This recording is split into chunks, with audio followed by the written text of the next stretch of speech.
Hello, friends, and welcome to Mousterpiece Melodies, a podcast that's listening to the songs of Disney movies past and present.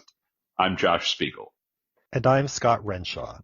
Thanks for joining us on this comprehensive and encyclopedic compendium of all things Disney music. Now playing Aladdin.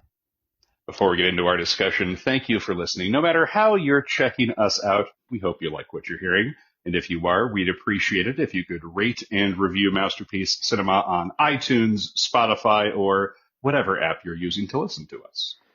That's right. Let everyone know how much you love the show and tell your friends to do the same. Of course, you can follow me on Blue Sky at Scott Renshaw, and you can read my film criticism at cityweekly.net.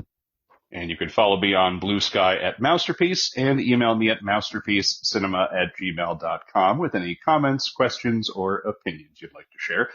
Now that the housekeeping is out of the way, let's start talking about the songs of Aladdin. And to do that, we are thrilled to bring into the show a very special guest. She is one of the co-hosts of NPR's Pop Culture Happy Hour. She is also the author of Wannabe, Reckonings with the Pop Culture That Shapes Me. Aisha Harris, welcome to Mousterpiece Melodies. Thanks for being here. Hello, and thank you for having me. Well, we are delighted that you're here to talk with us about the songs of Aladdin. And I want to clarify something right out of the gate to any of our listeners who might not have heard our inaugural episode where Scott and I talked about the songs of Snow White and the Seven Dwarfs. You might be asking yourself, are you going to talk about the songs of Aladdin 1992 or the songs of Aladdin 2019, the remake from a few years ago? To which I would simply respond with some version of that meme of the little girl looking off camera and saying, why not both? We're going to talk about the songs of both versions of Aladdin here. And in case you're wondering why that is, it's mostly, as I mentioned in the inaugural episode, I don't want to do a separate episode about the remake and its songs because, as we're going to dive in here very quickly, there's not a ton of difference in terms of which songs appear in both the animated original as well as the live action / CG remake. But before we kind of dive into the track by track exploration of the songs, and we are going to start with the animated film, I should clarify, I want to kind of start the conversation or the question first to Aisha, then to Scott, then I will tackle it myself. Thinking about that original movie released over the Thanksgiving holiday of 1992, was that a film that you saw in theaters? Was it a film where you immediately connected with the songs? You know, this is a kind of a peak of the Disney Renaissance. Was this a big cultural touchstone for you when you were growing up? Yeah, I mean, so I was the prime age for the Disney Renaissance to occur. I am I guess, younger or middle millennial. I'm not sure where I say. I'm not an elder, I will say that. I am like a middle or younger millennial. And so I was about 4 years old when this movie came out. And this is one of the first movies I actually remember seeing in theaters. And my household was a very big Disney household, mostly because of my mother. It became a tradition by the time like Beauty and the Beast came out. We'd always get we'd go to see it in theaters, then we'd get the soundtrack, and then we get the VHS when the VHS eventually came out. And so I remember having the cassette of Aladdin, listening to it in the car all the time. My mom loved it too. And so I know this movie like the back of my hand. We'll get into it, I'm sure, but like the cassette tape had if I remember correctly, it had the original lyrics for the opening song. Yeah, so yeah, I always think of that, honestly. Like, it's impossible. Like, I still hear it even when I watch it, on the Disney streaming site, and the lyrics are changed. But yeah, I loved this movie. I still love this movie. I've seen it on Broadway. Yeah. So and also I forgive you for making me rewatch some of the 2019 version, which I thought I'd never have to revisit, but I guess never say never. Now, Scott, it's funny. Last time when we were talking about Pete's Dragon, the songs of that film with Bill Gabiri of New York Magazine, I revealed that I was the youngest of the three of us in that conversation, to the point where I wasn't even alive when Pete's Dragon had come out, and I know that horrified at least Bilga. But in this case, that is not like, as I'll describe, I'm the middle of the three of us age-wise. Mm-hmm. But Scott, you were mid-20s, I'm guessing, when this came out. I'm trying to like place your chronology in the timeline of this film's release and what your reaction might have been at the time. Yeah. Yes, I am the elder Xer, I guess you'd say.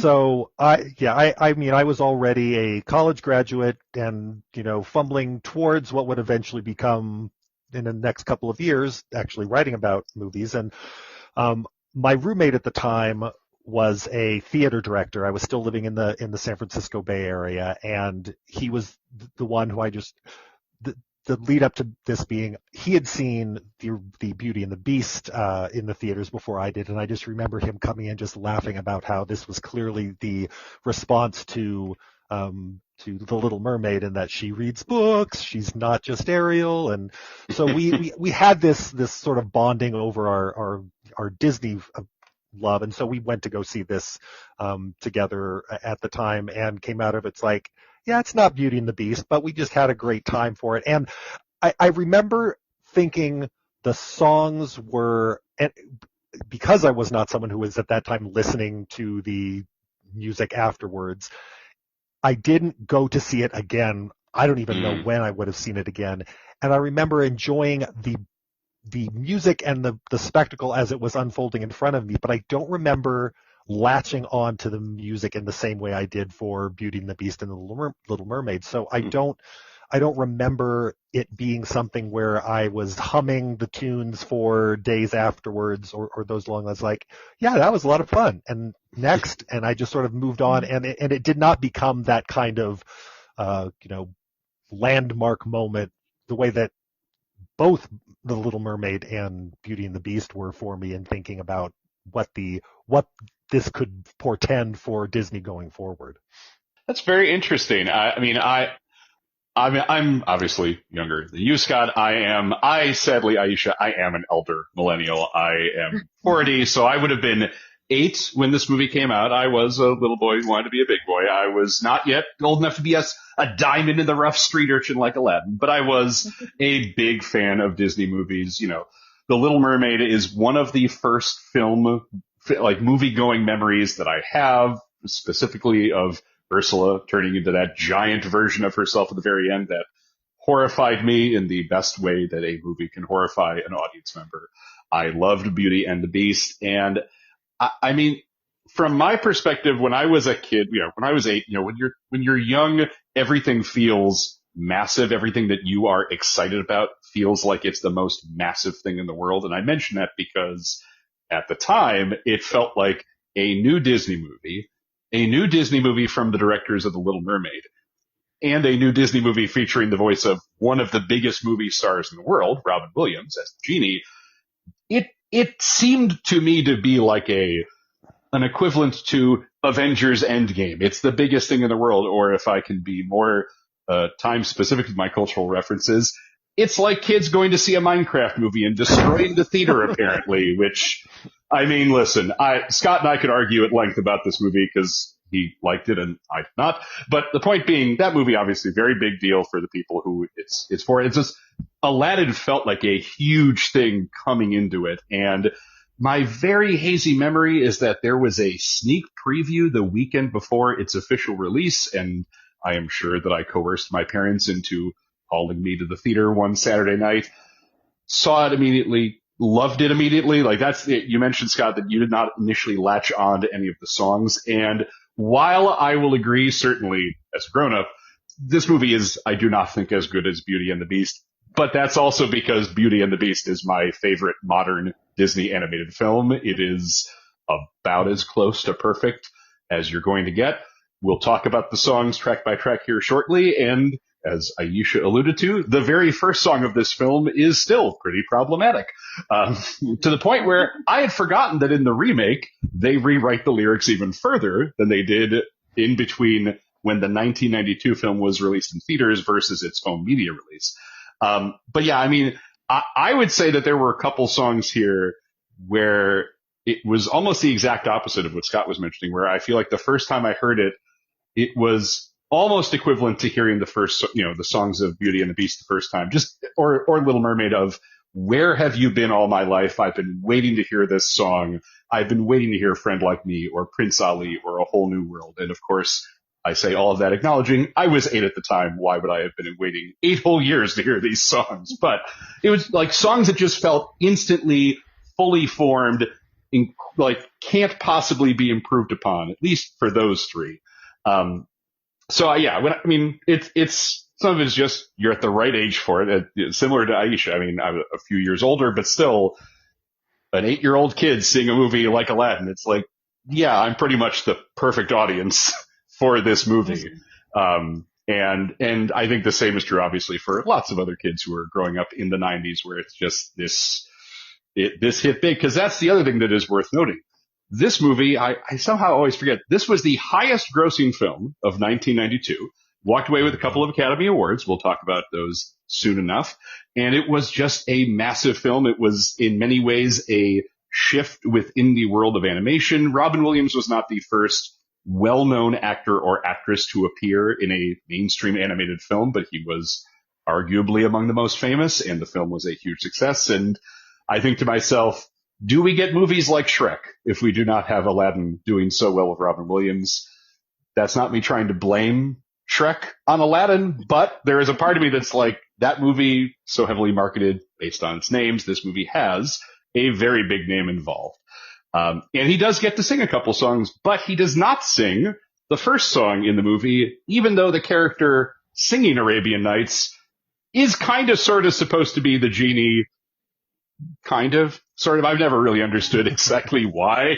The vendor at the beginning doesn't look like the genie, but has Robin Williams' voice once that song ends. But yes, let's break it down though, track by track. Let's start with Arabian Nights, performed here by Bruce Adler. Now, I will note there are 5 original songs in the 1992 film. There are also a couple of reprises, but because of the unfortunate and tragic passing of the lyricist Howard Ashman, he only is credited with 3 of the 5 songs. The other 2 original songs were written by Tim Rice, who people I'm sure know from his work in Broadway, work with Dame Sir Andrew Lloyd Webber, shows like Jesus Christ Superstar, Joseph the Amazing Technicolor Dreamcoat, Evita, etc.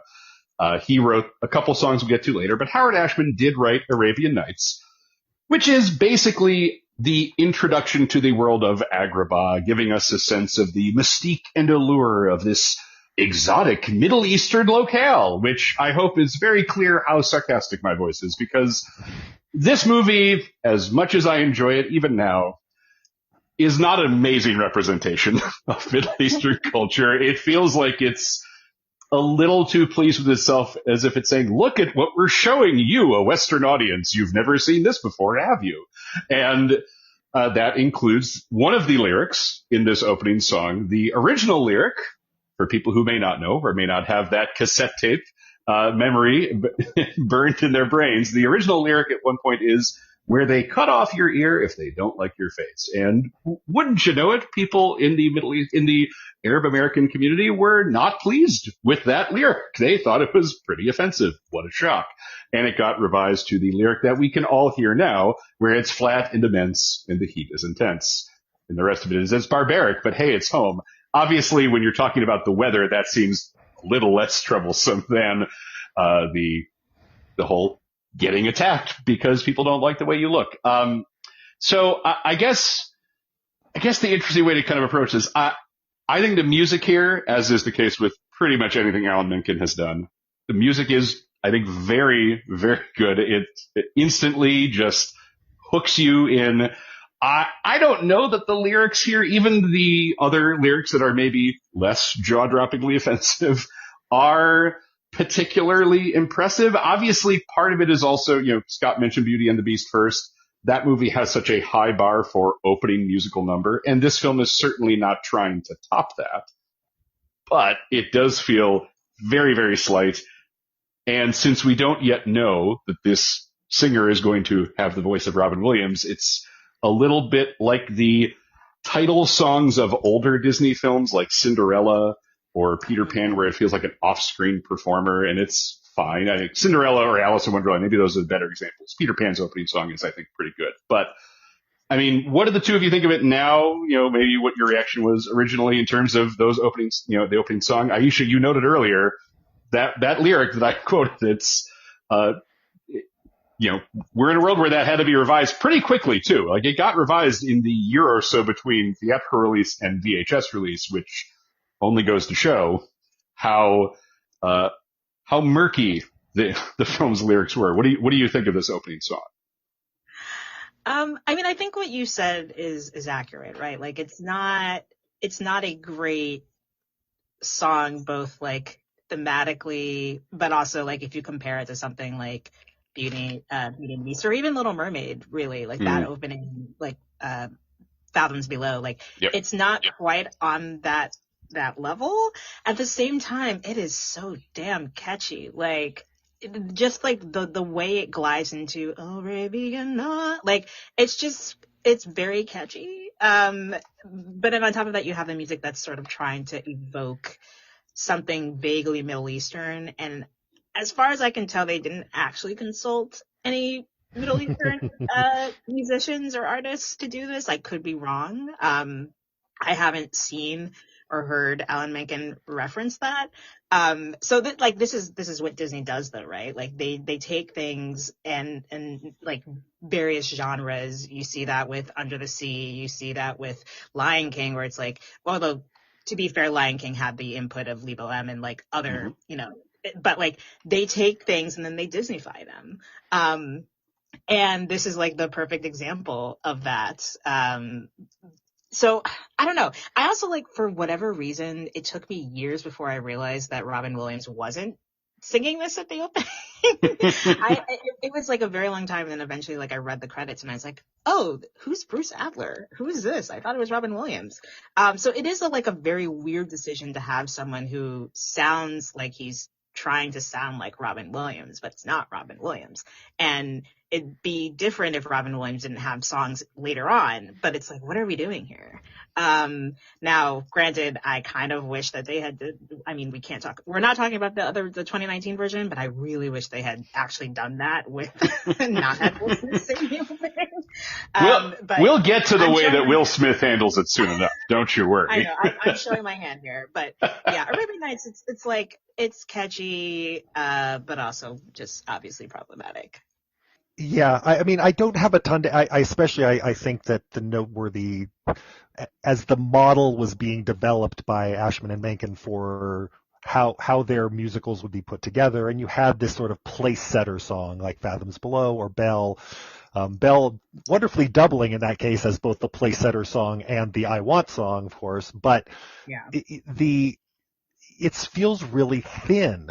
It's a song that I always forget is as short as it is. It always feels like there should be at least another verse to introduce me to a broader sense of place. And I agree. It is, my reaction I mentioned earlier, it's like, yeah, this isn't Beauty and the Beast. It's certainly, that's a ridiculously high bar. I grant you. And it is the tunes are all catchy. And it's more than that. I'm not going to diminish the fact that these are generally some very good songs.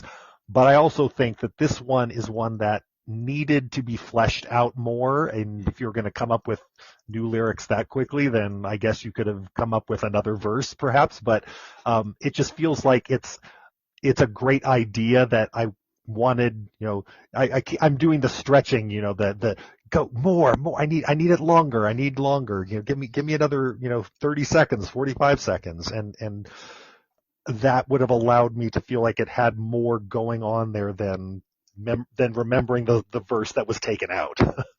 So what you're saying, Scott, is similar to Aisha showing her hand. You love the new version of Arabian Nights in the 2019 film because it's longer. You got what you want. Well, that is the be careful what you wish for version of this, right? Right? Yeah. Yeah.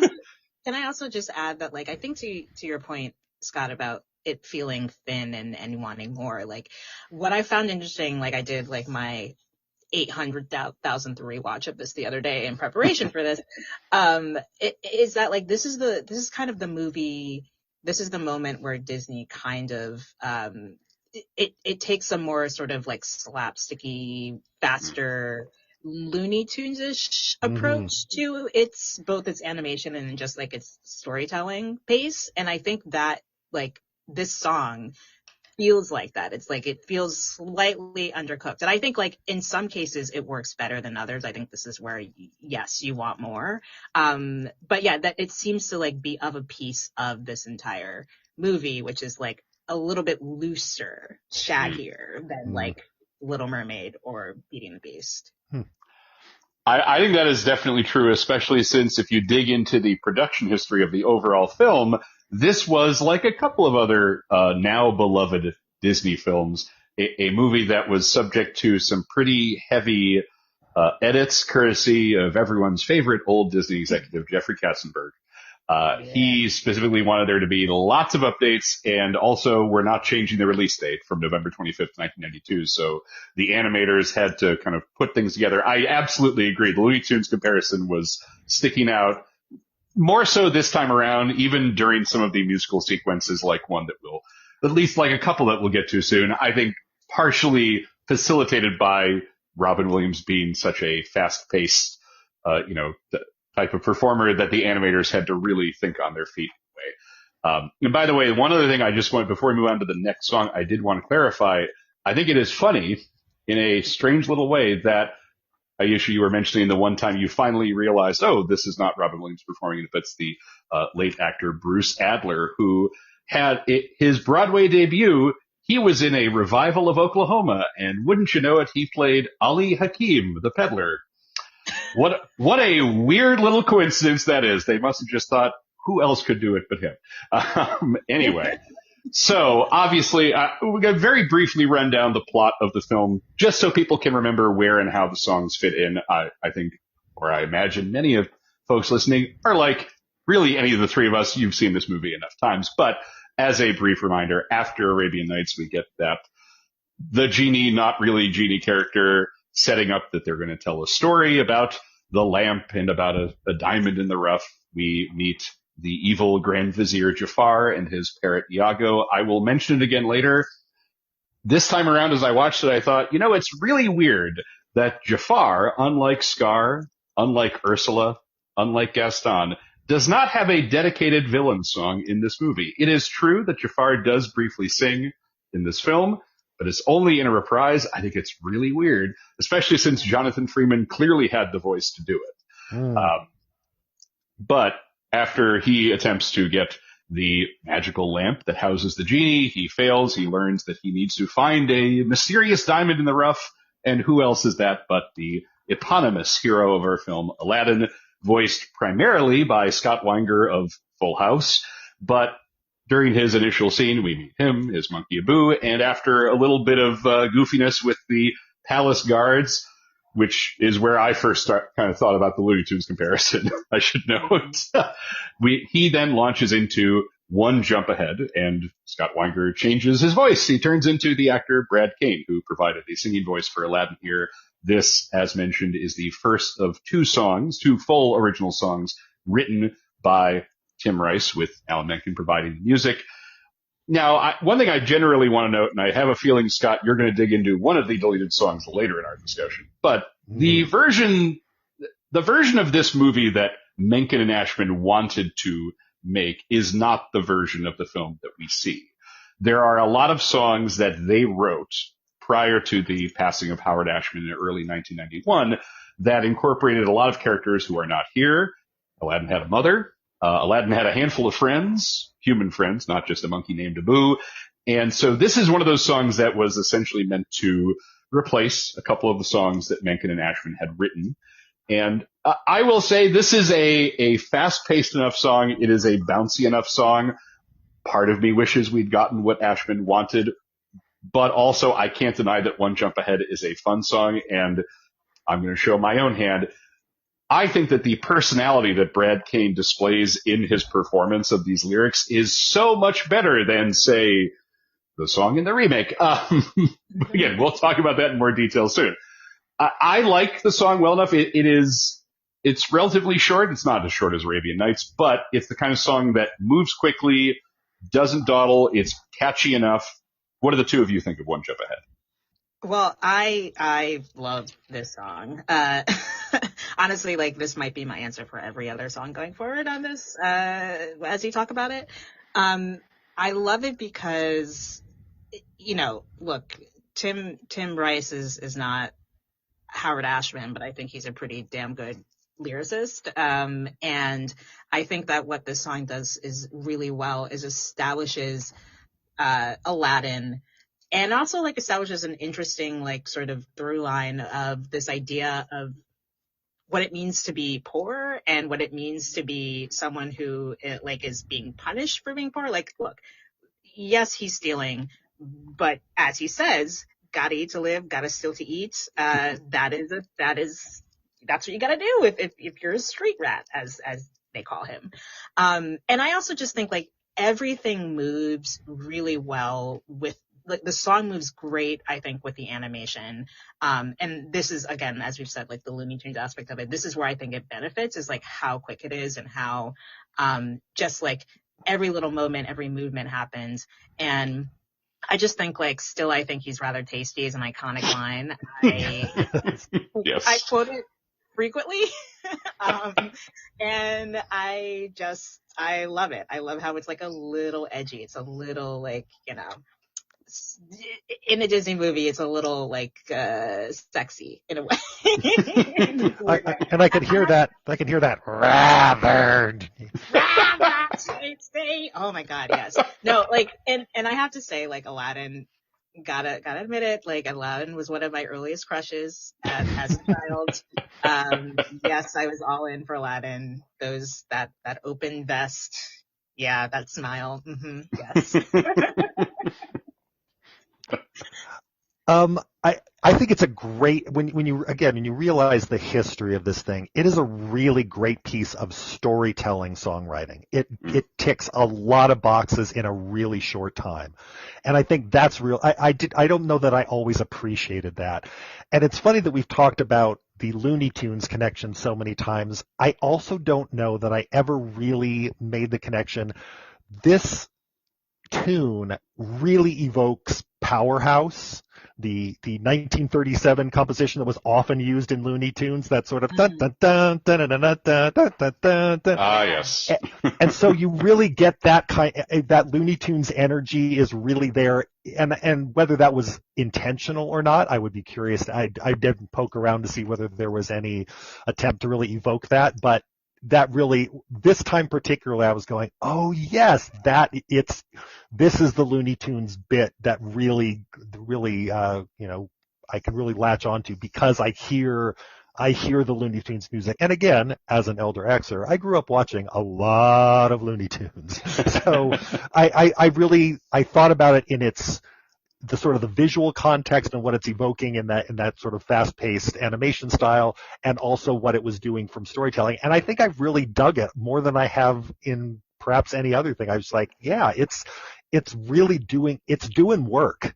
It's doing work, and it's doing good work in what it needs to be doing. Yeah, I mean, I think part of it, watching it this time, I was also thinking about the upcoming reprise of One Jump Ahead, which is unlike this take. It is much slower. It is more contemplative. It's a little sadder, more, tender, as Aladdin is grappling, as Aisha mentioned, with kind of the reality of being poor, even in a place like Agrabah, where, there's a very clear line between the haves and the have-nots, in a sense. And that's a bit more of the downer version of One Jump Ahead. And in my notes, I wrote, this sounds like a song Tim Rice wrote.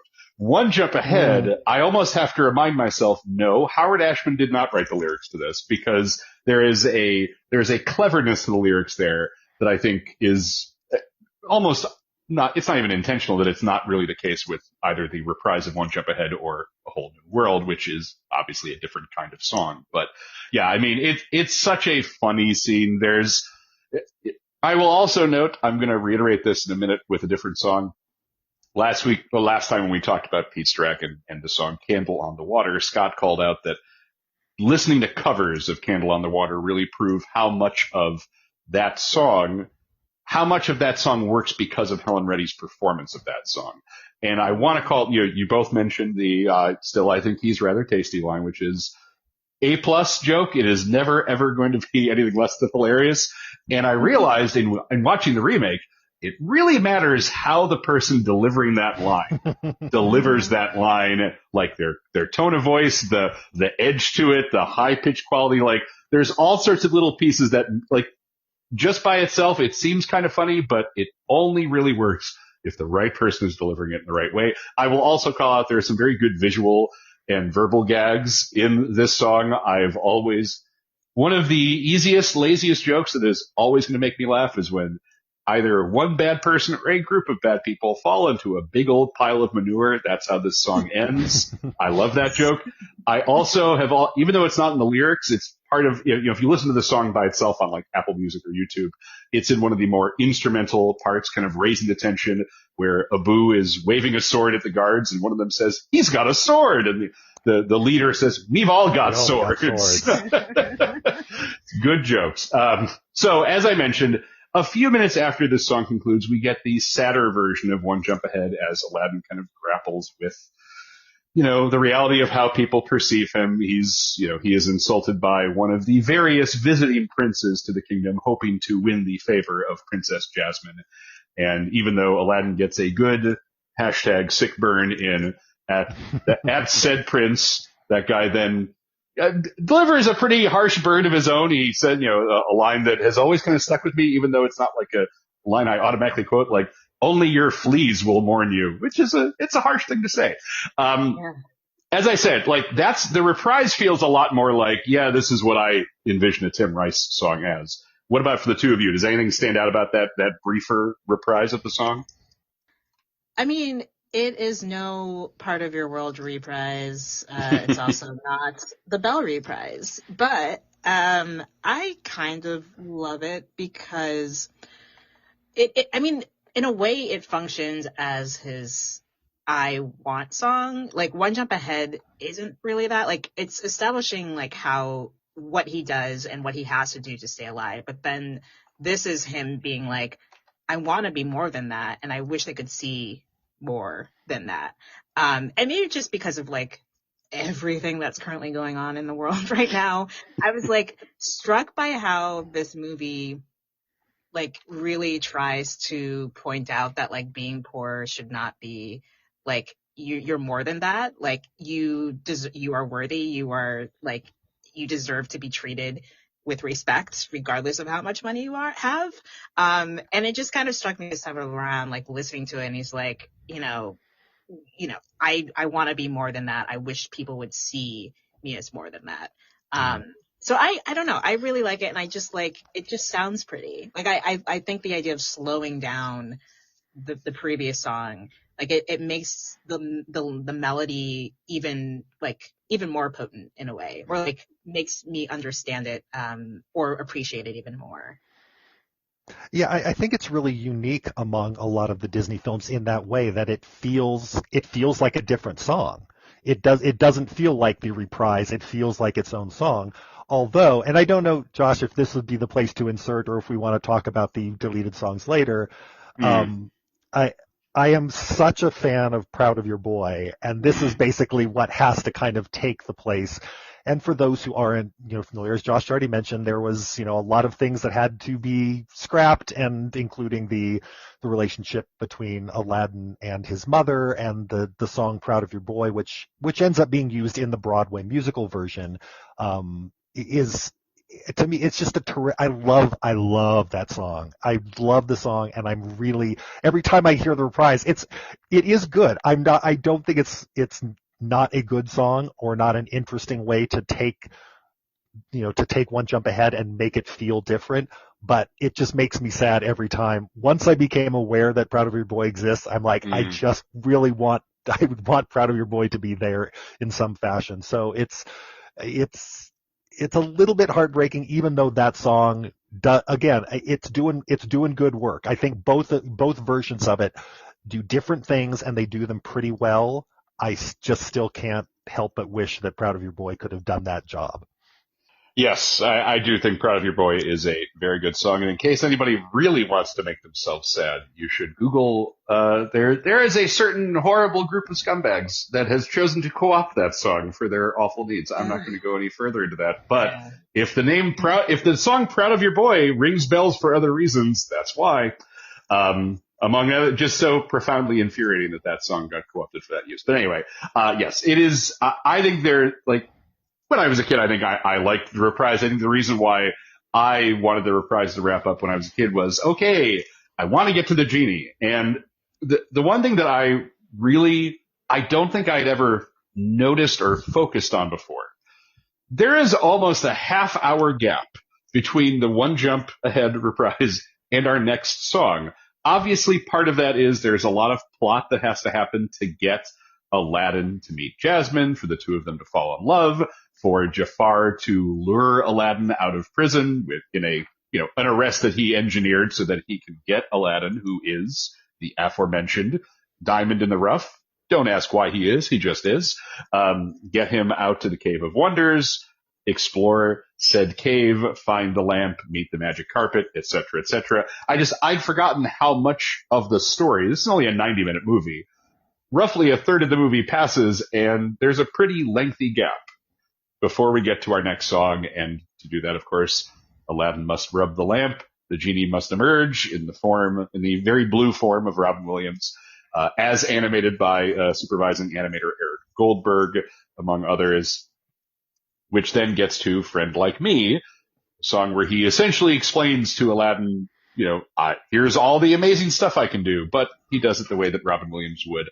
And I will note, this is a song that the lyrics are by Howard Ashman, but this is a case where, and we'll talk about a little bit later on when we discuss a couple of the covers of these songs. I think it's a combination of Robin Williams is just such an impossible performer to replicate in terms of his energy, his quick wit, the types of references he makes. It's just hard to copy that. And also the animation is able to keep up with him in so many ways. It's so clever. Even now, we're more than 30 years removed from when this was released. And it's just such a brilliant fusion of artists, Ashman, Williams, Goldberg, that, I don't quite, would I say that this song is the same as like Be Our Guest or Under the Sea in terms of equivalent showstoppers from a supporting comic character? I don't know if Be Our Guest, I think, might be a little better. I still think about, or a line from from Under the Sea. I still think of when the sardines begin to begin. It's like music to me. That's maybe one of my favorite lyrics ever. But this song is just so much fun to experience as a whole, not just listen to. What do the two of you think of Friend Like Me? I broke out my 20-plus-year-old Aladdin 2-disc DVD to do a little bit of like watching some of the extras, and one of them included an interview with Alan Menken, and I don't know why I'd never actually put two and two together. Like it's one of those things, like I always kind of figured this was what it was, but I'd never actually like sat down and thought like, oh, this is directly what they're referencing. And Alan Menken says, like, we were trying to reference Black idiom, Black jazz, and specifically someone like Count Basie. And you can totally see that in this song. And the way that he delivers it, sort of sometimes sounding like a Count Basie, but also kind of sounding like there's a little Cab. I was going to say Cab Calloway, I think, is also, there's a little bit of that in his performance. Yeah, not Count Basie, Cab Calloway, that's what I meant, sorry. Cab Calloway, Louis Prima, who was not Black, but like also kind of had a very sort of like Black idiom way of performing. You see that in the way he phrases things. The moment where he's like, so don't sit there, slack job, bucket!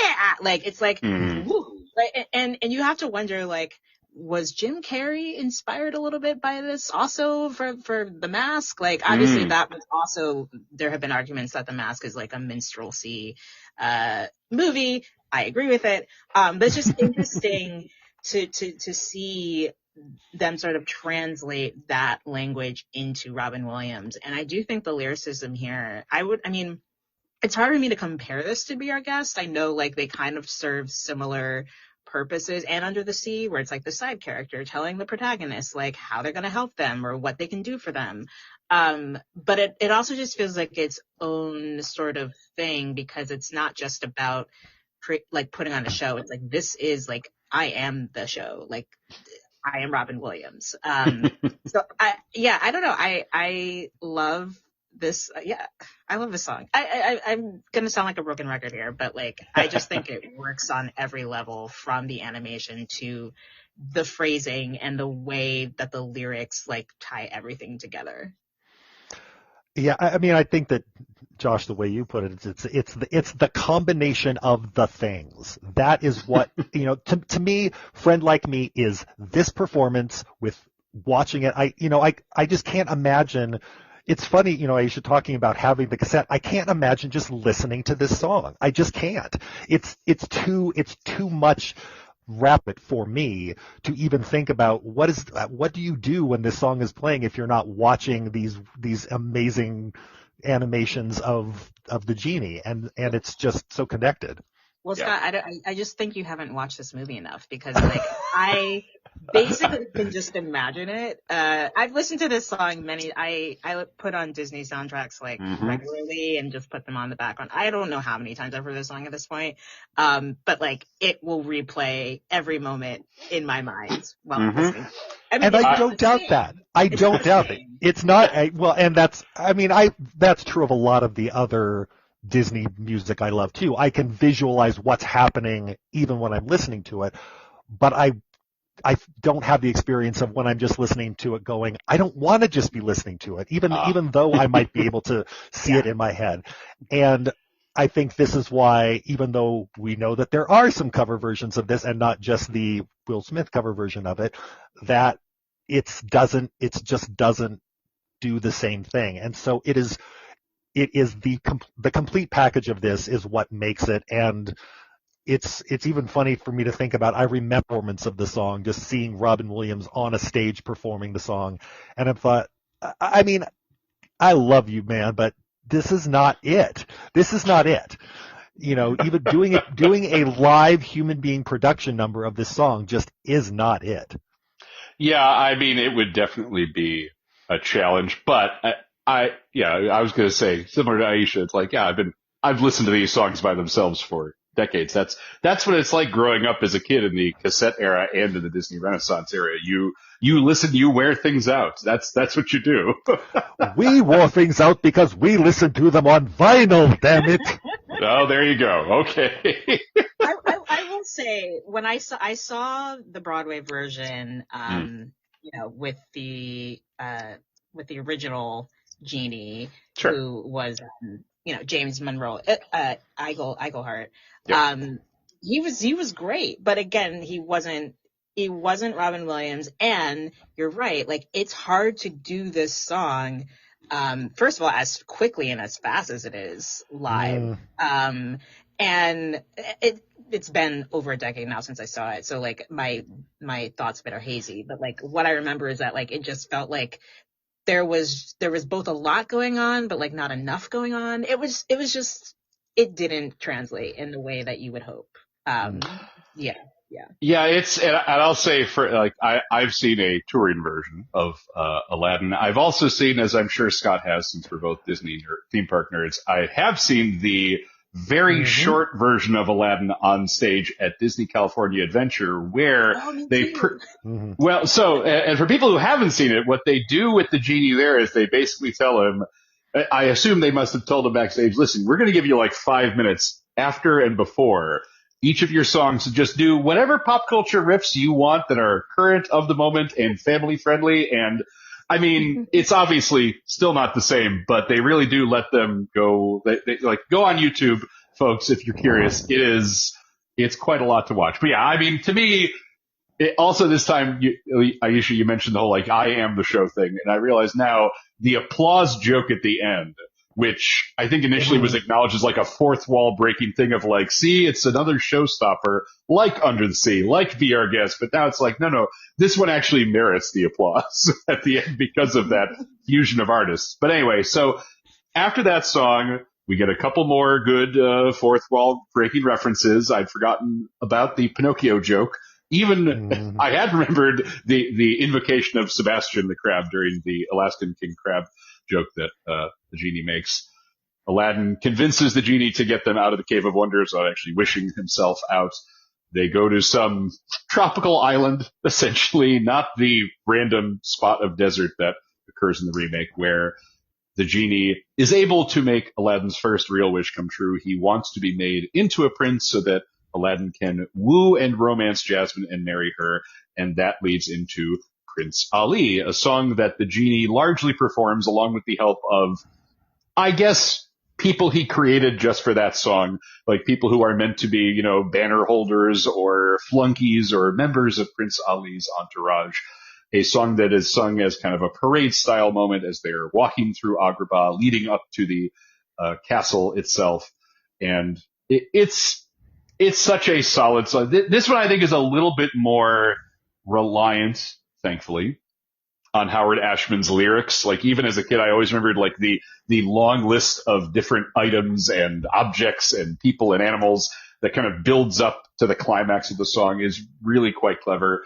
Robin Williams does get a few kind of gags of his own. I always enjoy what feels very dated now, talking about the parade, the kind of like live TV commentators, bouncing in during the song. It's like, I don't know that joke would really make sense to kids of 2025. There used to be things called the Thanksgiving Day Parade. I know it's still on TV every year, but it doesn't feel like it's as big of a deal. Anyway, I also like the fact that we don't really have to wait too long for this song. I just wish there were more songs where Robin Williams got to show himself off, because he does have a good enough voice that he could sing these two songs pretty well.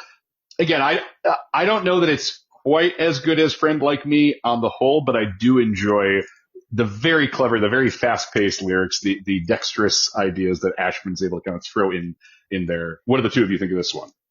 Yeah, I mean, one of my favorite parts of this song is the moment where we have the overlapping, my musical terms are escaping me, but we have the overlapping, we have like the gaggle of ladies who are singing, and then you've got, Robin Williams doing his thing with the main melody.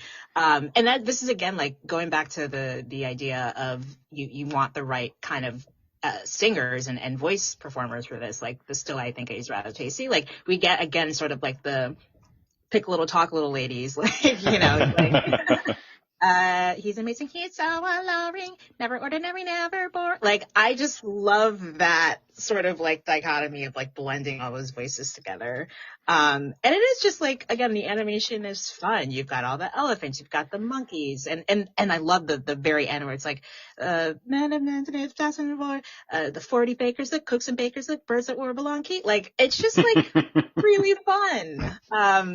So yeah, yes, again, love it. I do agree with you, Josh, though. Like I don't think it's quite up there with Friend Like Me, but I think in comparison to the person we're going to talk about later, like he's not a singer, but he can use his voice to convey singing, if that makes sense. Like he's good. There's a heft and a weight to his voice. Where like it's expressive, like he is able to use his voice, and I think it just works really well for this song. I don't know if it's the word you're looking for, but he's an entertainer.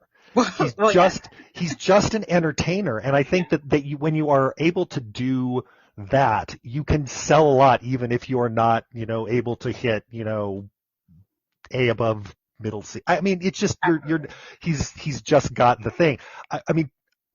I think I actually, just as a song, and again, this is separate from context, I think I like this even a little bit more than Friend Like Me, just because it is such prime wordplay. It is such prime Ashman wordplay, and I love me a good internal rhyme. I love, genuflect, show some respect, and, just those kinds of things. That to me is where he was always at his finest. Just to be able to get he could squeeze more rhymes into a verse than anybody. It was that physique, how can I speak, weak at the knee, all of these things that were just made him so great at what he did.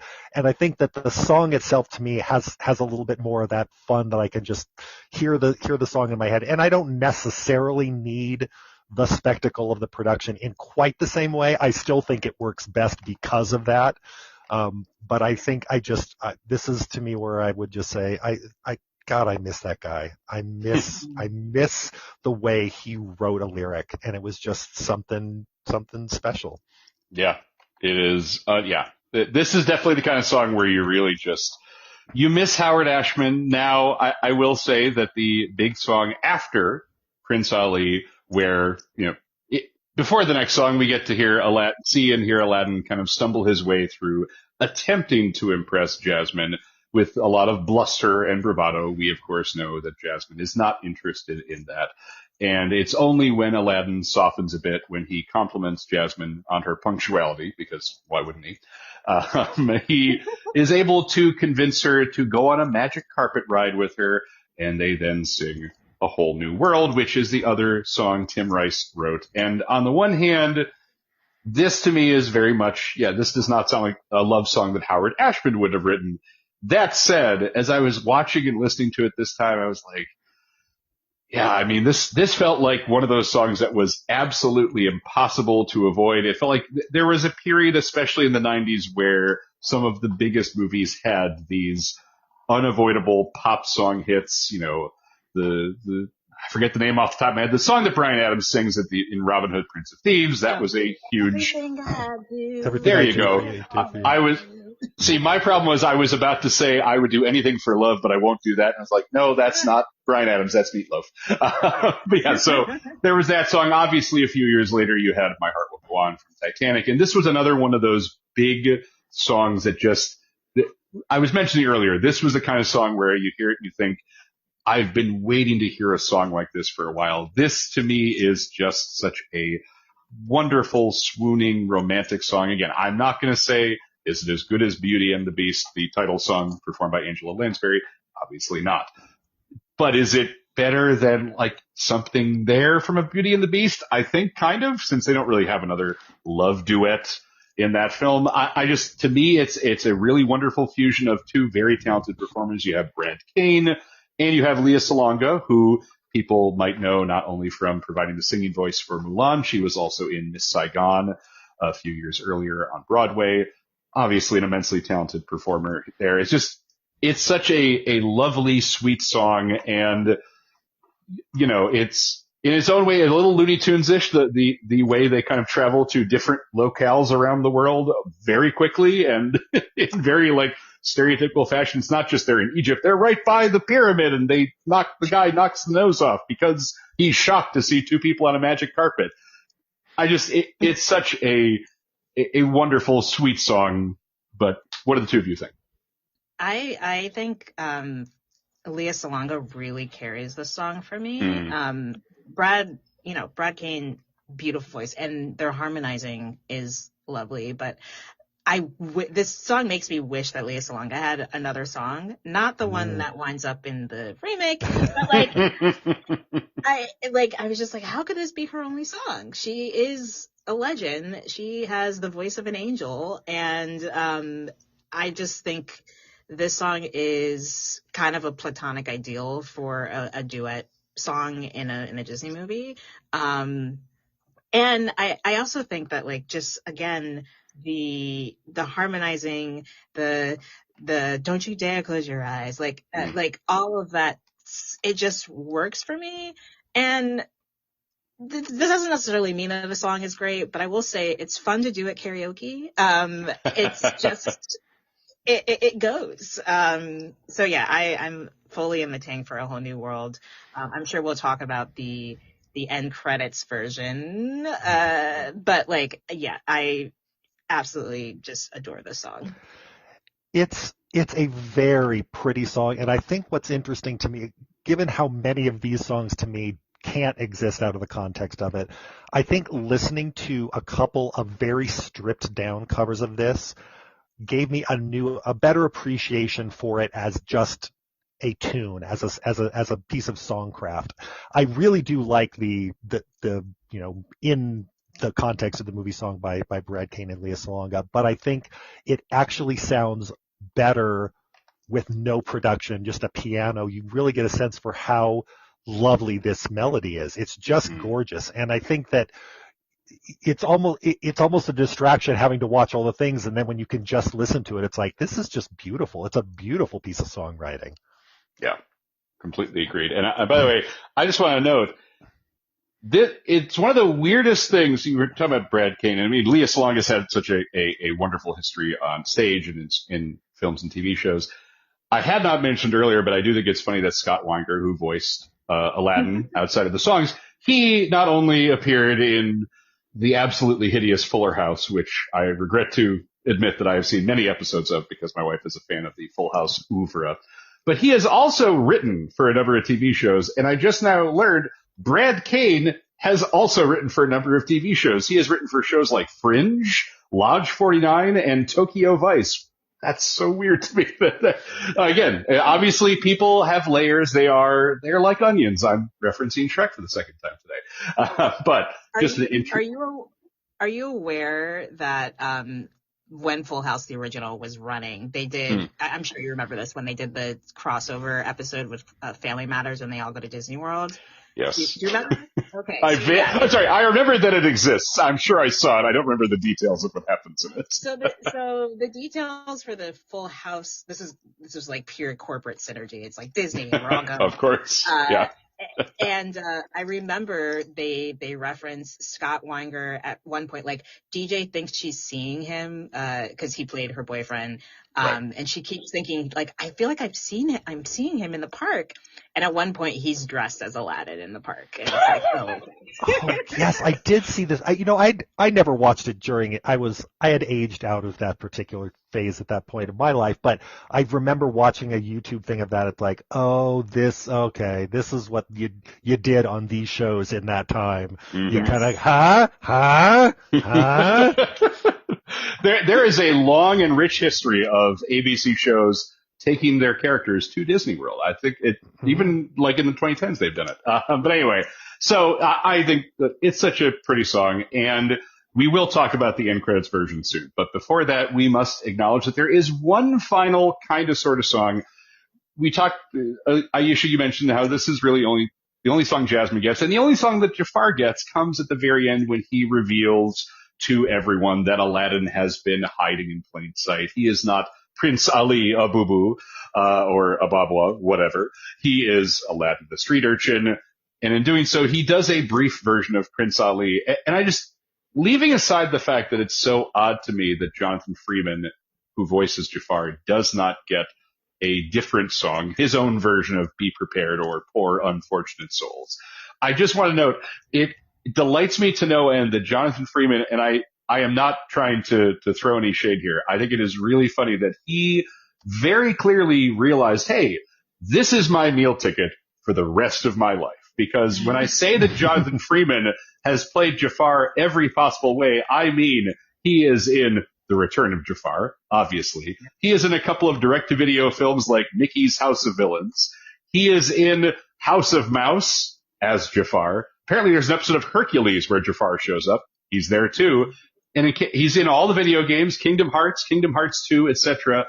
And in case that wasn't enough, he plays Jafar in the original Broadway cast of Aladdin, which I give him full credit. But my point being, he sings fine in Prince Ali. It's so odd to me that that's all you get from the character.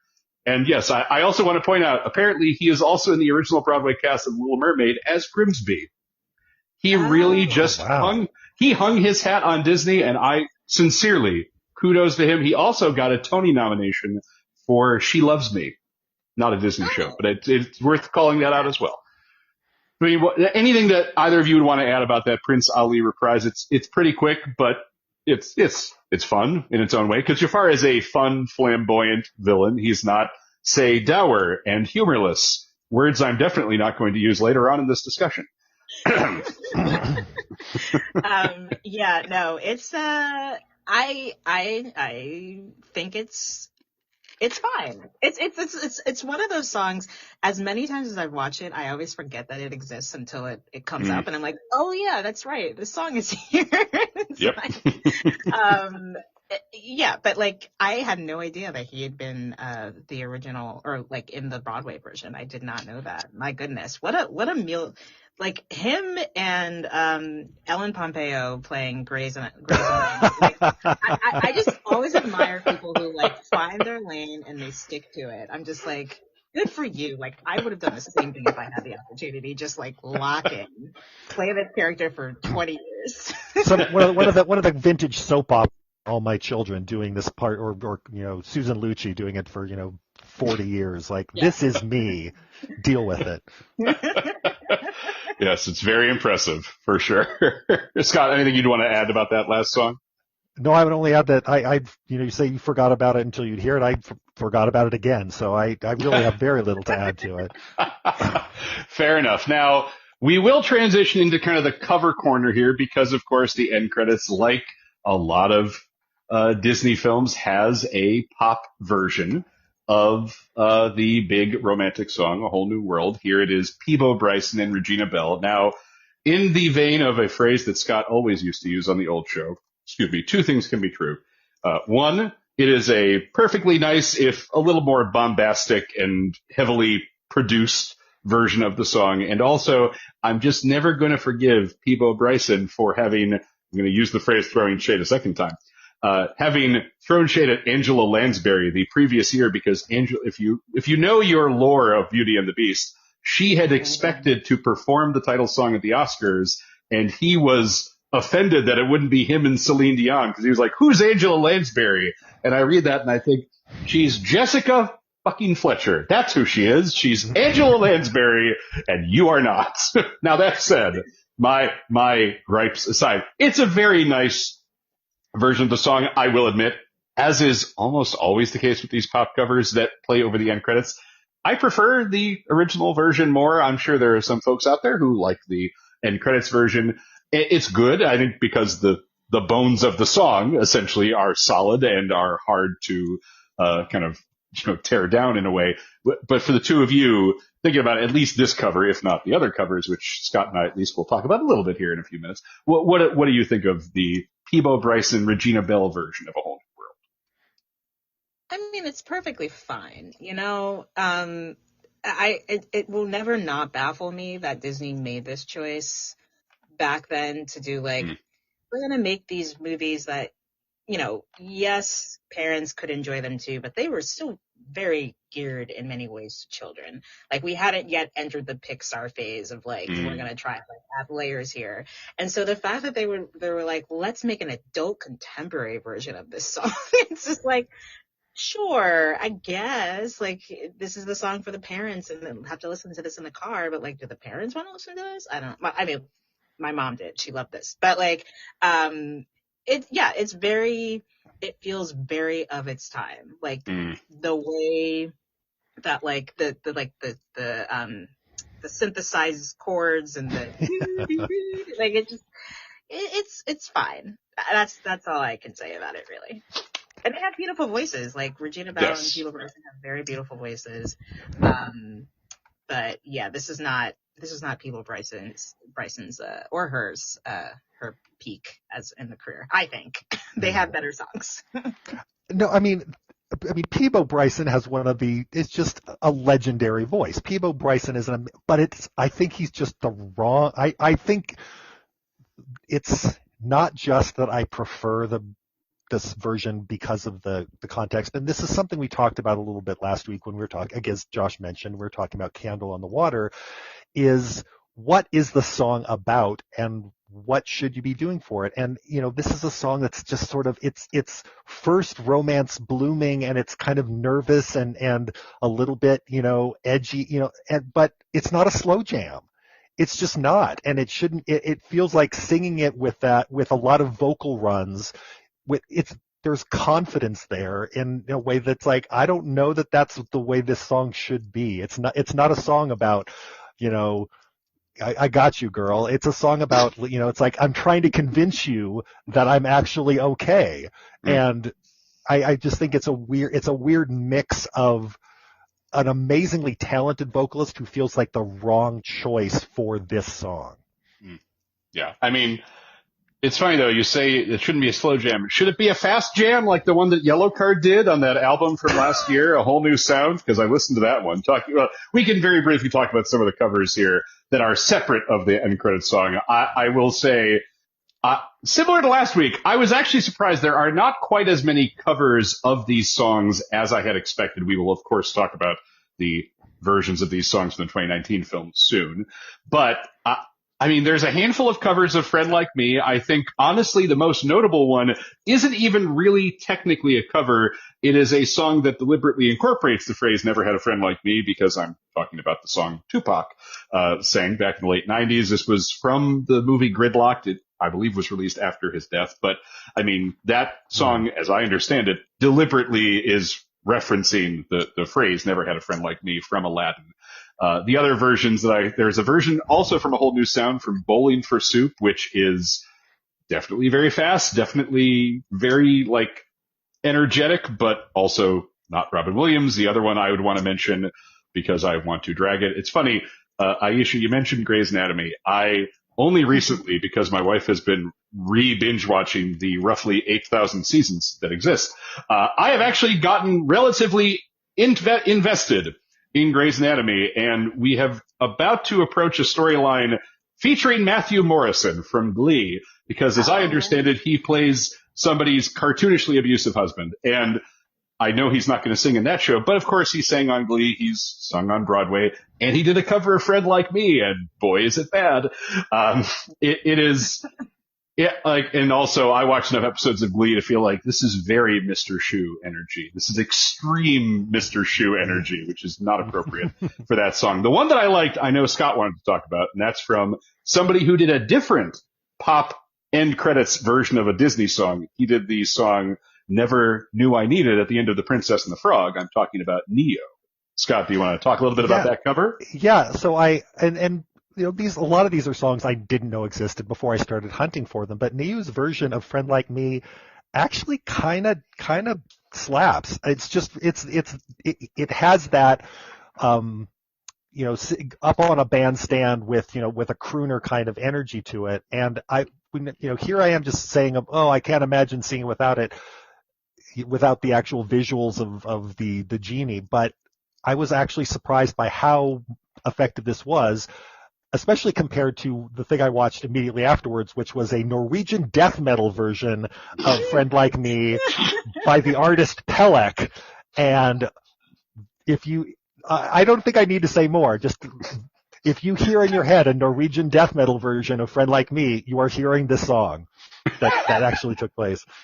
Yeah. Wow. Oh boy. I almost don't want to know how you found that song, Scott, but I give you kudos. You must have gone on YouTube as opposed to Apple Music, which is what I was you discover things. That's true of anything on the internet. Just be sure to scrub your browser history, because find Norwegian death metal versions of Disney songs is that's really, really funny. Now, I didn't have any other covers that really stood out to me, so I suppose we must, regrettably, talk about these songs from the 2019 remake. And Aisha, I am sorry not only to you for having to rewatch this, but I'm sorry to myself, because I had not seen this film since it was in theaters. I saw it at a press screening prior to its release in May of 2019. I had so happily memory holed it, and then it all came rushing back. I suppose the best thing I can say about the 2019 remake is that it is not the worst remake that Disney released in the calendar year 2019, because that was the same year of the Lion King remake, and also the same year of the Dumbo remake and the Maleficent sequel, because Disney went all in on the remakes and the sequels to remakes that year. Before we talk about the original songs, because I forget if I mentioned it in our discussion or prior to actually recording this, I was surprised that there's really only one new song, technically split in two. It is called Speechless. It is a song for Jasmine, played here by Naomi Scott, who, even though I have not seen this film, some people may recognized as the lead of the sequel to Smile. As I understand it, she plays the lead in that film. A pop singer, if I recall correctly, from my very brief awareness of that film when it came out last year, I think. Yes. The point being, she has one big song, Speechless. It's cut in two, and I actually want to switch things up. I want to hear from Scott first, and let me explain why. Scott knows why. Scott knows why, but our listeners may not. So in our inaugural episode last month, we talked about the songs of Snow White and the Seven Dwarfs, as well as the songs of the 2025 remake of Snow White, featuring a number of songs by Pasek and Paul, the same men who wrote songs for La La Land and The Greatest Showman and Dear Evan Hansen. And I was not a big fan, but Scott was not only a fan of those new songs, he also mentioned he is a huge Pasek and Paul fan. And wouldn't you know it, they wrote the lyrics to Speechless, both parts. So Scott, did this song leave you speechless about how amazing it was? It did not. Okay, then. It didn't. And I knew that this was going to come up because of our previous. I am, generally speaking, I do like their songs, and I'm just kind of in the tank for their particular brand of show tune. But this just, and even knowing that it was an important step to add a song for Jasmine. This was something that they were not going to fix, 30 years on, just giving the female lead an actual identity, an actual, personality of her own. But it just didn't click. It didn't have the thing that I like in that. And it's not memorable lyrically. It's not memorable musically. It's just kind of, it was doing a job. It was like, hey, Jasmine has a song now. It's like, yes, she does. Moving on. So I'm not going to be stumping for the unappreciated work of Pasek and Paul in this movie. Fair enough. Aisha, what about you? Did Speechless leave you speechless for good or bad reasons? I hate this song with the strength of 1,000 suns. I'm also, okay, so I did listen to your episode, and so I knew this was going to come up. And I am not a Pasek and Paul fan at all. I hate La La Land. Greatest Showman, I didn't even make it through. I didn't finish, which is rare for me. I rarely start movies that I don't finish, but I was that, it grinds my gears so much. Everything about this song is generic. This is what so much of musical theater can sound like these days. And it was clear to me that they were trying to make their version of Let It Go. But the thing about Let It Go, same sort of thematic, I am woman, I am you're not going to keep me caged, blah, blah, blah.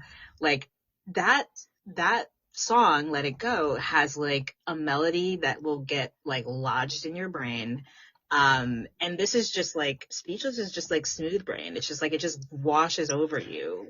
And I wrote about this when the movie came out, when Aladdin came out, where I was just this is everything wrong with, well, not everything, but it's one of the biggest problems with this live action remake that this entire genre of film that Disney has created now, which is that they're trying to correct for their past sins, but they're doing it in the least interesting way, in the most generic girl bossy way. And my argument was instead of doing this, just make more movies like Coco. If you want to be, I mean, granted, we're in a different era now, but back when people were trying to be diverse and equitable and inclusive, the way to do that is to not just recycle old crap, but create a whole new story, a whole new world, as it were. And this song just doesn't do it. She sounds fine, her voice is great, but it just reminds me of the Snow White song they added that Rachel Zegler gets in that version. It's just this just bargain basement girl boss hashtag. I won't be silenced. I hate it so much. That's fair. Here's how unmemorable this tune is to me. I turned it off 20 minutes later, I was trying to recall the tune, and I kept hearing "Helpless" from Hamilton instead. I go, speechless. It's like I wanted it to be that song instead. Yeah. That's good. Yeah. And by the way, Aisha, I don't know what you're talking about. Of course, Disney is still diverse. They're making a sequel to Coco. Why wouldn't they do that? Yeah, I mean, it's funny. So as we talked about in that inaugural episode, I like La La Land still. I know that movie has had very understandably very fierce detractors. I think that's at least a case where the songs are catchy. I live in a household with my older son loves The Greatest Showman, so I have seen that and heard those songs many times, and I will only say many, many more times than I wish I had. I do not enjoy that movie.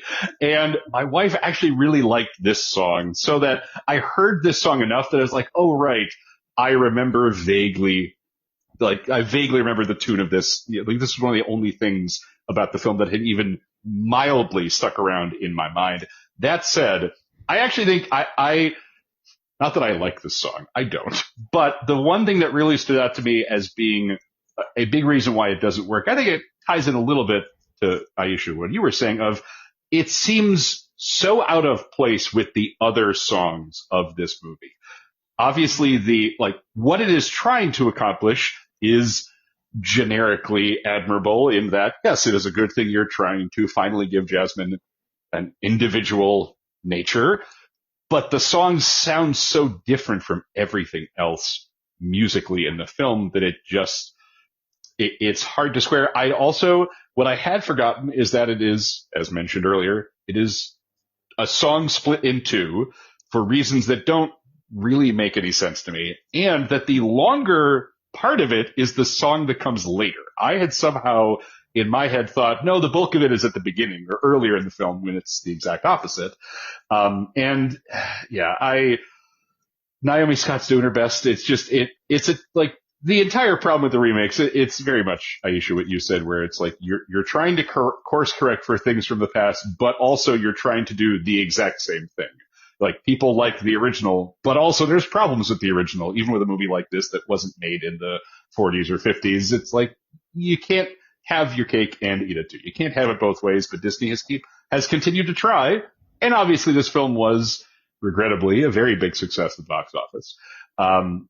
Now, in terms of the other songs in this film, I will also mention, speaking of covers, there is a cover of A Whole New World in the end credits of this by Zayn and Xavier Ward. I assume Zayn is the Zayn from One Direction. That's my one. Okay, I have no idea who Xavier Ward is. She sounds like she has an auto-tuned voice, like most young singers do. It's, that's a real whatever of an end credits song, in my opinion. But then I would also say that is largely true of the other covers, shall we say, of songs here. We do get the same 5 songs from the original film: Arabian Nights, One Jump Ahead, Friend Like Me, Prince Ali, Whole New World. They're all here. There is no performance for Jafar this time around. Marwan Kenzari as Jafar does not get to sing. I don't know if he is able to sing, but he doesn't sing here. And I should note, the only part about Jafar that I even mildly thought was interesting, it's not about the music, I had forgotten that the way that he convinces Aladdin to go into the Cave of Wonders this time is by doing kind of a version of that old villain trope of, we're not so different, you and I. I kind of like that, just because I wasn't expecting that. But otherwise, I would say, I think it's not actual joy. It's something ironic that I realized in watching this, like, oh, right. When we talked about this on the old show in 2019, the slap hadn't happened. So I get to reference that now. Kids, there used to be a time when Will Smith wasn't the guy who slapped Chris Rock on the Oscars. I was thinking about that when he has a line to Aladdin of, treat your woman like a queen, I always say. And I was like, I bet you do, Will. I bet that's something you always say. My biggest takeaway from these songs overall, because we don't really need to break them down one by one unless either of you feel strongly about certain ones. Oh, please don't. Good. I thought you were going to say, please do. And I was like, well, Scott, you're a real glutton for punishment. But sure. No, my big reaction is, I've seen other movies where Will Smith sings, like, of course, the classic Wild Wild West, or the actual classic Men in Black, which is a great movie. I don't remember his voice sounding so flat and kind of thin as it does here, especially in Arabian Nights. As we alluded earlier, the version of Arabian Nights here is a lot longer than the version in the 1992 film. And unlike in the 92 film, it is very clearly Will Smith. It's not somebody who is going to become the genie. Like, it's him. He's telling his story to his children. And I don't know if it's just the way this film's production is, but it's like his voice is flat. And frankly, the same is true of Mina Massoud, who plays Aladdin and who sings the bulk of the other songs. It's really just the three of them. Will Smith, Mina Massoud, Naomi Scott. Those are your only true musical performers here. It split among the obvious songs. It feels very flat. I think the only other comment I'm going to make, and this is going to make me sound very old. I accept it. Talking about end title songs, there is a different version of Friend Like Me with Will Smith featuring DJ Khaled. Can somebody explain to me what DJ Khaled does in songs aside from shouting his name at the beginning of the song? Because I genuinely don't know. Like, what does he add? Even if I liked Will Smith's version of this song, what is DJ Khaled adding to the end of it aside from, there he is, saying his name? Good for you, DJ Khaled. Yeah. No, DJ Khaled, he is the hub, as they call them. Like, he brings people together, but he doesn't actually do anything. He just, slaps a bunch of famous people into one song, and that's what he does. It was I had completely forgotten that existed, and when I heard him say, another one, I was like, oh my God, what is happening? I was like, what is happening? No, look, Will Smith, you mentioned Wild Wild West and Men in Black, but he's a rapper, and even some people would argue he's not even really a rapper, but he's not a singer, right? And he is not a performer entertainer in the same way that Robin Williams is. He's not a stand-up comedian. He doesn't have that background. And so he just sounds flat, but he also just sounds winded sometimes, and not really, his voice has no real heft. And then you get a song like Friend Like Me, which is the stuff of nightmares, just because of the way it's shot and the animation of his him being blue. It's just nightmarish. But on top of that, you get him doing, and Alan Menken has talked about we let Will, just like we let Robin do his thing, we let Will do his thing. And look, Will Smith is a man of talents, many talents. But placing his signature ad libs, his woo, haha, into Friend Like Me is not what I want. It's the opposite of what I want. And that's what we get. You didn't like his beatboxing? Because I'd forgotten about that. The beatboxing was the best part. That was the best part. He's just he's not a good he's not good at intonation and reflecting various modes within his voice. And I feel the same way about Mina Massoud, who is also weirdly never heard of this guy, can't recall seeing him in anything since. And I'm you couldn't find someone who could actually sing? This wasn't based off of star power. It was, so it was weird to me that his voice, especially on the One Jump Ahead reprise, it just feels so, again, off key. And he just kind of stays at one level. His voice doesn't it doesn't go anywhere. God, I hate that. I have to admit, Josh and Scott, I did not actually watch this movie again. Yes. Thank you. I looked for where the songs were and yes. I watched the scenes, and then I was on to next. So I was I don't know. First of all, I remember what the experience was like watching this the first time around, and I wanted to peel that in the, speaking of Looney Tunes, it's you melt in the seat, and then you just want to kind of blot a blob, just move out of the theater. That's how I felt. And I was I can't do this again. So I just watched the scenes and then fast forwarded because I love myself too much. High five. Thank you. I'm glad it wasn't just me. I'm angry it was just me. I'll say that. Scott, Scott, I think I question your commitment to sparkle motion. That's clearly what this is. I mean, there comes a point. I mean, I really can't add much to what you've said.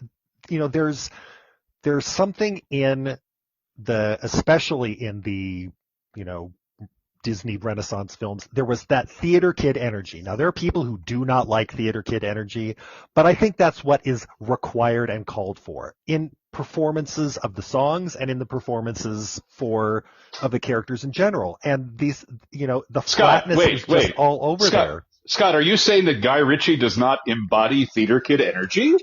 Now, that's an interesting point because he should.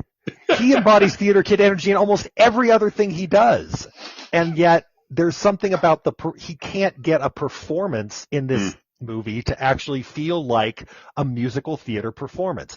And I can understand if there are people who think it shouldn't be, that a film version of a musical should not have that same vibe.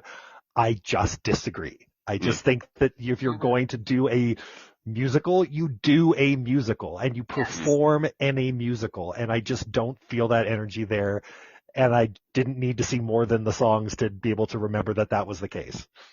Yeah, I mean, I will say, by the way, I don't remember Glee well enough to know the character's name. I feel like the theater kid energy that Guy Ritchie has is the jock kid who doesn't want to admit that he's a theater kid, but wants to be like a big manly guy. Because like One Jump Ahead is, because again, this listeners are clearly aware now, I watched the whole movie again, which was really painful. And I'd forgotten that One Jump Ahead is the one scene where Guy Ritchie gets to do his whole, I'm a British action filmmaker, parkour, that kind of nonsense. You know, it's about as close as you're going to get to something like Lock, Stock, and Two Smoking Barrels with the filmmaking trickery. But I don't have, the only other two things I want to add here. One, I mentioned earlier, the way that lines are delivered is really key because we still have the I think he's rather tasty line in One Jump Ahead. And the way that scene is filmed, you only get to see the person delivering that line for about half of the line before the camera pans away from them. And they do not deliver it with the same energy or brio as the original performer. That's one. Two, I don't know if I can blame Pasek and Paul or Will Smith for the way that the line in Prince Ali, which was originally, heard your princess was a sight lovely to see, has turned into, heard your princess was hot, where is she? Wow. I noticed Howard Ashman is rolling in his grave at that. How dare you, Will Smith and or Pasek and Paul? That was their attempt to modernize it. Yes. And I will say, speaking of lyrics, I did write down one in the Speechless Reprise where she says, I will take these broken wings and watch me burn across the sky. Who, are you asking yourself to watch yourself burn across the sky? Who's doing that? Lyrics do not make much sense. And who asked for Mr. to be introduced into this? Yeah.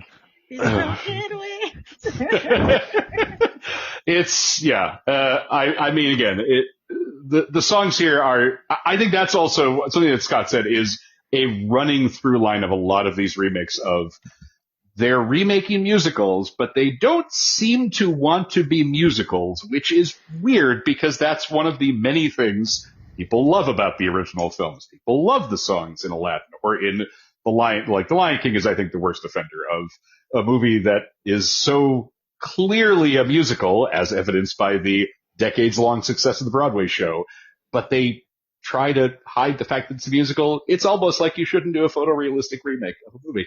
Anyway, I think we have arrived at our conclusion because while none of us is going to defend the remake, we all love the songs of the original film. So, Scott, why don't you take us out?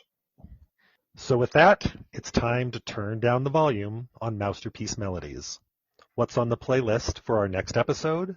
From 2023, Disney's Wish.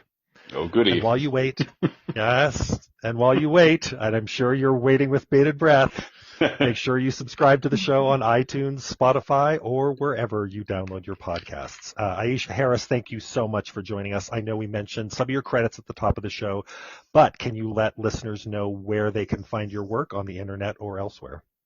Yeah, well, you can find my book, Wannabe, Reckonings with the Pop Culture That Shapes Me, anywhere you get books. Look, Amazon's fine, but like try and go to your local bookstore or, the direct sites, HarperCollins, push it.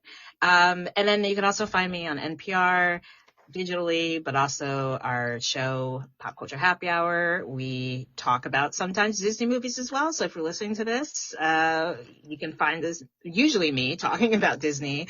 Yeah, I'm on Blue Sky as well. Just my first name, last name. You can find me there. All right. And of course, we'd love for all of you to listen along with us. Tell us what you think. I bet you've heard the songs of Aladdin before. Do you love them? Do you think the remakes version of those songs is better? Really? I don't believe you. But if you want to convince me that I'm wrong, you can always email me at mousterpiececinema@gmail.com. You can follow me on Blue Sky at Mousterpiece. I also want to mention that by the time this episode comes, soon after this episode goes up on April 21st, that will be the beginning of the new season of Disney's Andor, the second season, which, like with the first season, I will be recapping at Episodic Medium. And I'm really looking forward to finding out how I'm going to be able to review, since if you're not already aware and a fan, they're releasing 3 episodes a week of Andor over the span of 4 weeks, which is going to be real fun. And I am a very fortunate freelancer who has not gotten any screeners yet, even though screeners exist, because aren't PR people fun? Anyway. I've finished it. How nice for you, Scott! I know. I'm so glad that you, a TV reviewer by trade, have gotten the screeners, whereas I have not. I know. Anyway, so I look forward to it. I hope it's good. I hope Andy Serkis finds his way back. Don't spoil it for me. Anyway, Scott, where can our listeners find you online, where I'm sure you're going to review Andor? And I am. I Good. will be covering Andor for MiceChat.com, but more generally speaking, I'm on Blue Sky at Scott Renshaw. You can also find reviews of current and whatever I happen to be watching on Letterboxd at Scott Renshaw. And for most new releases, I'm at cityweekly.net, where I'm the primary critic for Salt Lake City Weekly. I'm Scott Renshaw. And I'm Josh Spiegel, and we'll see you all next time on Mousterpiece Melodies.